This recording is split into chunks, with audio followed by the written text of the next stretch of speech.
Dude, you gotta check out the Sabu documentary. So do it. It's available now at patreon.com/WrestleTalk. While you're there, go ahead and sign up. Check out the director's commentary with Joe Clark, a shoot interview with Luke and Ali, and the whole damn show, me, RVD. Was a John Cena title win blocked? WWE announced a big change to an upcoming PLE, my review of AEW Dynamite, and more. I'm Luke Owen and this is the WrestleTalk News. Support WrestleTalk! Give us a subscribe. 2025 has been a lot of things, but above all else has been the retirement year of John Cena. While he spent a large portion of it in a heel turn that turned out to be not a very good idea, his matches with Cody Rhodes at SummerSlam, Logan Paul at Clash in Paris, and AJ Styles at Crown Jewel have been highly praised by fans. We all appear to have largely ignored WrestlePalooza. He also won his 17th world title, breaking the fictional record held by Ric Flair. Cena is a former United States champion, a Royal Rumble winner, a Money in the Bank holder. He's even been a tag team champion 4 times with 4 different partners: The Miz, Shawn Michaels, Batista, and LOL David Otunga. But there could have been a 5th win in there with a 5th partner. When Cena first came to the main roster and started doing his word life gimmick as a heel, he was given a bodyguard heater in the form of Bull Buchanan, aka B Squared. Buchanan was a holdover from the Attitude Era, having formerly teamed with the Big Boss Man and was part of the criminally underrated Right to Censor faction. Tagging with Cena would be the last thing Buchanan did in WWE before being released in 2003. His son Brooks Jensen is currently in NXT. When Cena and B Squared were a team, they had a small tag feud with Eddie and Chavo Guerrero, who were the tag team champions at the time. And perhaps it was all early online speculation, but their word was that the pair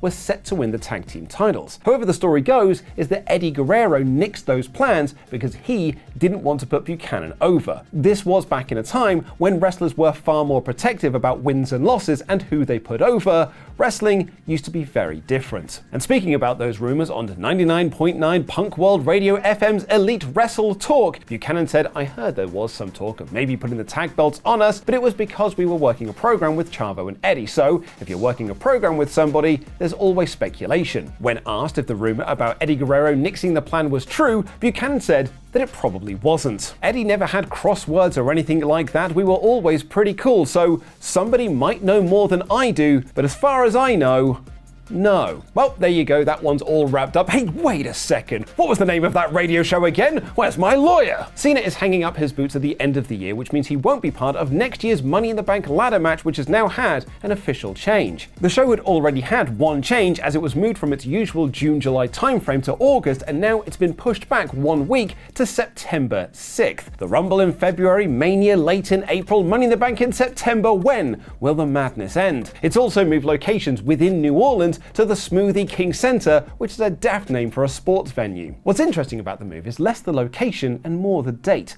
because September 6th is a Sunday. For the last few years, WWE has moved away from Sunday pay-per-views and PLEs to Saturdays, which raises some questions about why this one was moved. Money in the Bank in New Orleans also wasn't the original plan, as they were supposed to get WrestleMania 42, announced by The Rock on SmackDown back in February, but reportedly Las Vegas offered WWE more money after the announcement, so the decision was made to move Mania 42 back to Vegas. Money in the Bank in New Orleans was a make-do by TKO. Over in the world of the indies now, and GCW's Brett Lauderdale has announced that Nick Gage is currently in treatment without much further detail. Speculation has been running wild for a few days on the status of Gage, which prompted Lauderdale to post to Twitter, "Was going to hold off on any kind of public update, but I've seen people speculating, so I'll give a brief update. Nick Gage will not be attending any shows for the foreseeable future. He is currently in treatment and has been for several weeks and plans to stay indefinitely." Lauderdale says in a follow-up tweet that anyone who has booked Gage for appearances would be made right. He adds that Gage himself will make a statement when the time is right. Speaking of making returns to wrestling, and Fightful Select have some positive news about one of AEW's top stars in Swerve Strickland making his return to All Elite Wrestling. Fightful had previously reported that Swerve will be taking some time off to get surgery on his meniscus, which had been bothering him since his time in WWE. They added that the time off had been planned for a while. He was taken out of Forbidden Door by a returning Wardlow who, if I'm not mistaken,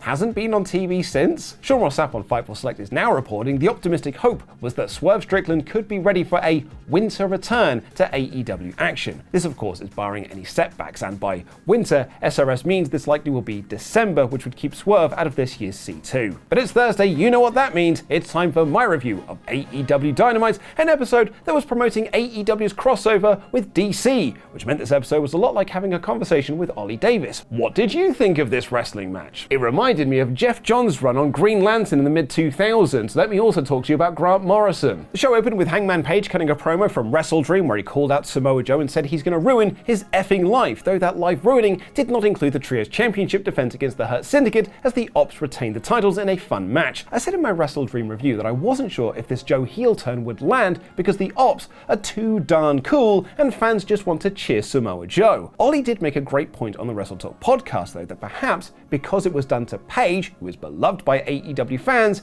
Joe will get booed. That did not come to pass though, as this crowd were really into chanting for Joe, only giving him some mild heat when he stopped the meaty showdown between Powerhouse Hobbs and Bobby Lashley. Where I was wrong though, was that the Ops kept the titles. I had predicted that Hangman Page might get involved in the finish, but he was nowhere to be seen. Instead, Ricochet was the one to distract MVP, allowing Joe to lock in the Kikina clutch. The Demand continuing their feud with the Hurt Syndicate is a slightly disappointing follow-up to WrestleDream, where it felt like that had all ended. Chris Statlander cut a promo on Mercedes Moné, accepting her challenge for the Women's World Championship at Full Gear, and Darby Allin cut a very quick and very brief promo in the ring saying that he's not done with Jon Moxley and the Death Riders. Then what the was WrestleDream all about then? Jurassic Express have their eyes set on the tag team titles, and speaking of tag titles, we had a 4-way women's tag match with a wacky stipulation where the winners got to pick who they would face in the first round of the tournament to crown inaugural champions. Jamie Hayter and Queen Armada got the win over Penelope Ford and Megan Bayne, the Sisters of Sin and Harley Cameron and Willow Nightingale, which had good action, and Hayter and Armada's headbutt Haterade combo is a rad finish. They picked the Sisters of Sin, and later on in the night they announced the rest of the brackets for the tournament, which will see Alex Windsor and Riho versus Toni Storm and Mina Shirakawa, Bayne and Ford versus TJ, and Willow and Harley versus Mercedes Moné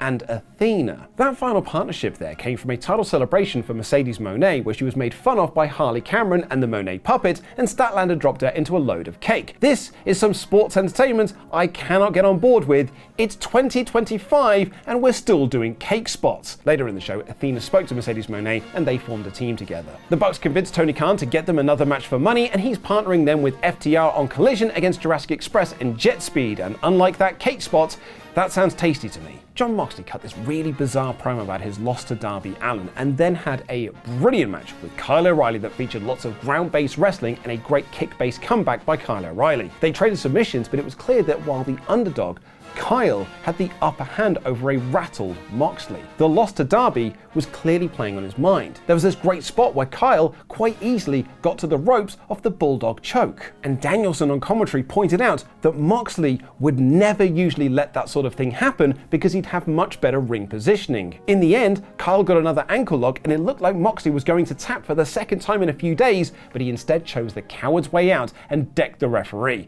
The match was called off, and I loved this finish. It also led right into the conglomeration beating the Death Riders in your party match of the week. Everyone brawled afterwards, and Darby ran down to make the save. While I love the direction for Moxley, doing another Darby match isn't doing it for me. The WrestleDream match really felt like that should have been the end of that particular feud. And speaking of things continuing, Mark Briscoe asked Carl Fletcher for one more match for the TNT Championship, which Don Callis turned down. And the main event saw Bandito challenge Kazuchika Okada for the Unified Championship after pinning him at WrestleDream, and this was, as one might expect, bloody brilliant. Bandito is so damn good, and Okada just knows when is the right time to turn it on. This was a main event match right here, and Bandito sold the single-armed offense so well. He again managed to hit that 21 plex with a bad arm, but the hurt wing meant he was late for the pin. He was actually on top for the final stretch of the match, but his second 21 plex attempt was countered by Okada, who put him away with one Rainmaker. The story being that no matter what you throw at Okada,